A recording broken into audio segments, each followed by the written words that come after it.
With the help of Claude AI, I built an indicator that requires 3 signals to fire at the exact same time.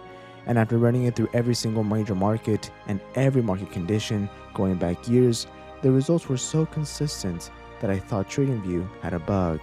So in this video, I'm going to show you exactly what this indicator is, how it works, and what the backtested data actually looks like. And at the end of this video, I'll tell you how you can get the exact code and step-by-step setup in this video.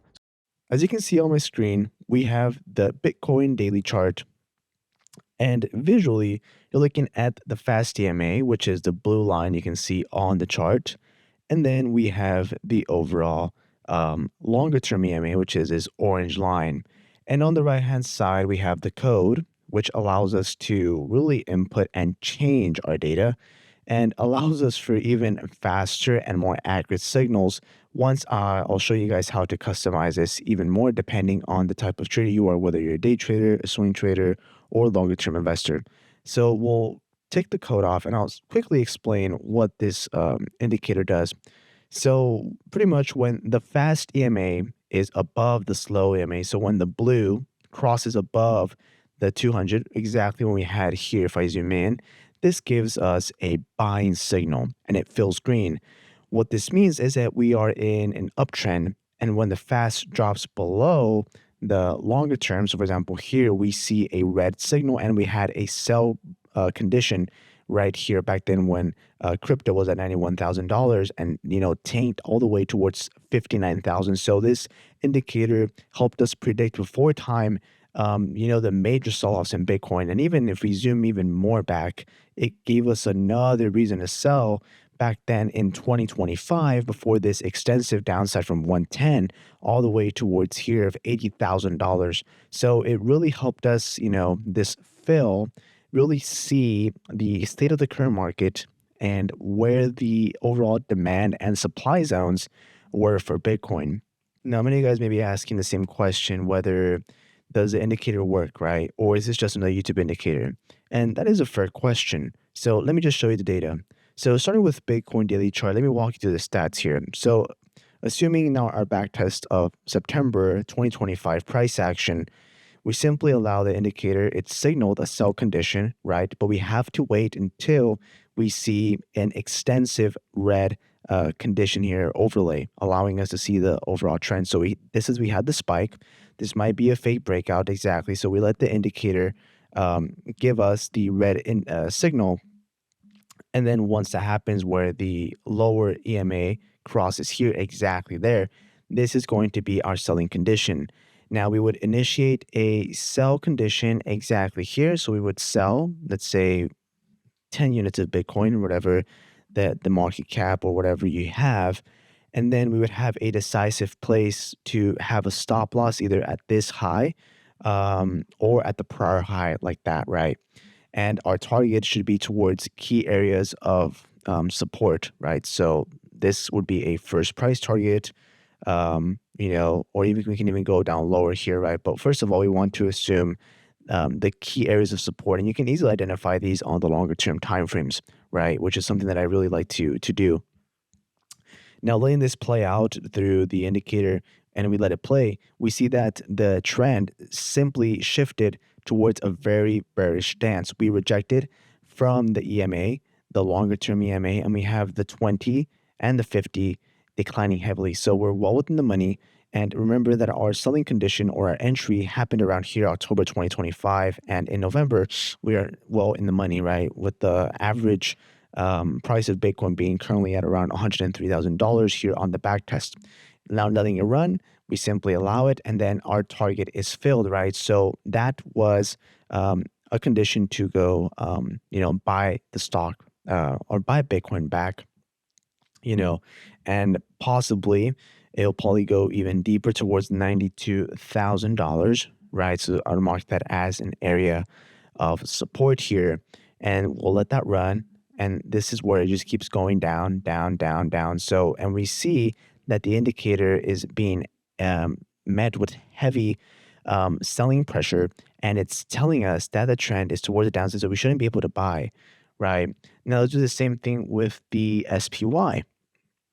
during this exact day, right? So the market, on the contrary, is looking bullish, right? So we get this condition, bullish, bullish, bullish, and then it's only a matter of time before the market follows Bitcoin, right? So we're trending up. We're seeing slowly but surely, we're seeing some weakness.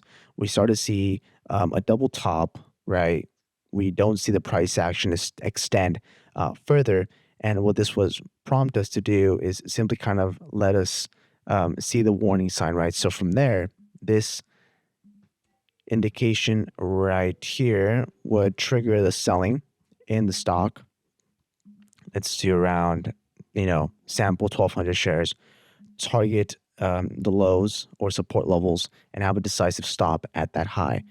We let this run, and simply there it is. So price target achieved at the extreme area lows, or VWAPs, before the market saw a bounce at around $632,000.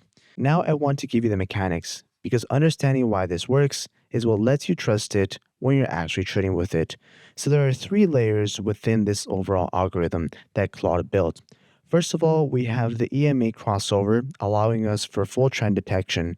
And usually we are mixing these 3 indicators because we do not want to get false trend shifts or any premature divergence and any baseless noise, especially when it comes to RSI. Now, here we are defining, like I said again, number 1, trend, 2, momentum, and 3, volume.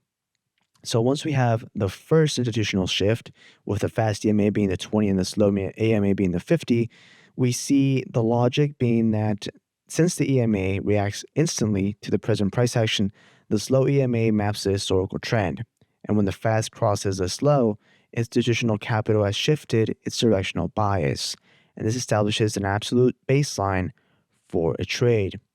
Now, when it comes to layer 2, the RSI, and validating the overall crossover strategy, we can see that a lot of EMA crossovers happen after the price already run around 30%, but the RSI catches that. Since RSI is defaulted on the algorithm at 14 periods, with overbought conditions being at 70 and oversold at 30, now if the RSI is already above 70, then there's no buy signal, and the indicator won't plot it. That single filter eliminates a massive category of false entry. Layer 3, we have the volume confirmation. We want to know if anybody is actually behind this move. Now, this is something that most retail traders skip entirely. A crossover with no volume behind it is just noise, and the volume filter calculates around a 20-bar average and requires current volume to be at least 1.5x the average before the signal fires. That means that the market isn't just drifting, but there are real buyers or sellers if the short position are stepping in, right? So we know that institutions move the markets and they use the volume. So if the volume simply isn't there, then there is no need for a trade. Now, here's the thing that most people really don't talk about. Any single one of these signals, whether it be the EMA, the RSI, or the volume, will give you a profitable backtest if you cherry pick the settings hard enough.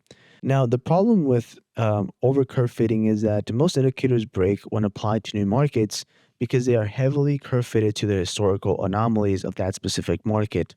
But with the MSI indicator, we maintain positive expectancy across Bitcoin, equities, Forex, and commodities because it relies heavily on universal market behavior. So we can see with Bitcoin, we had a win rate of around 62%, a profit factor of 2 to 1. With the SPY, we had a win rate of 58%, astonishing, and a profit factor to 1.8. With Forex, particularly Euro to USD, we had a win rate of 54% and a profit factor of 1.5. And with gold here, commodities, we had a win rate of 56%. Simply unbelievable. Now, the TradingView implementation is, first of all, you connect your EMAs.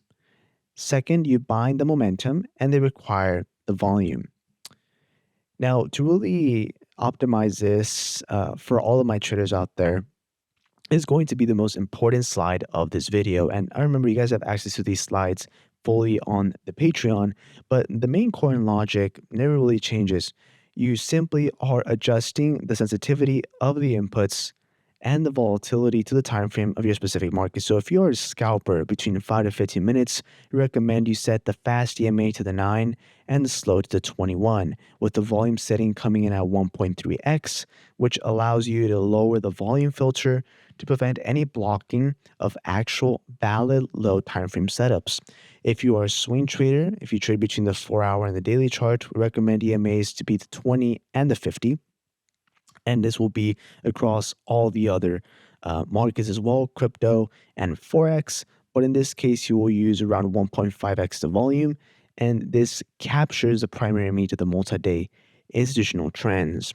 For crypto, same thing, 1.7x to 2.0 the overall volume, as it filters out the high frequency of the fake out volume spikes that are very unique here to crypto. Overall, let me bring this back home. What I showed you today isn't magic. It's discipline encoded as logic. We saw trend confirmation and volume validation. Now, whether you use this as a standalone system or as a confirmation layer on top of your existing strategy, but remember to let the indicator do the heavy lifting. And that's the whole point.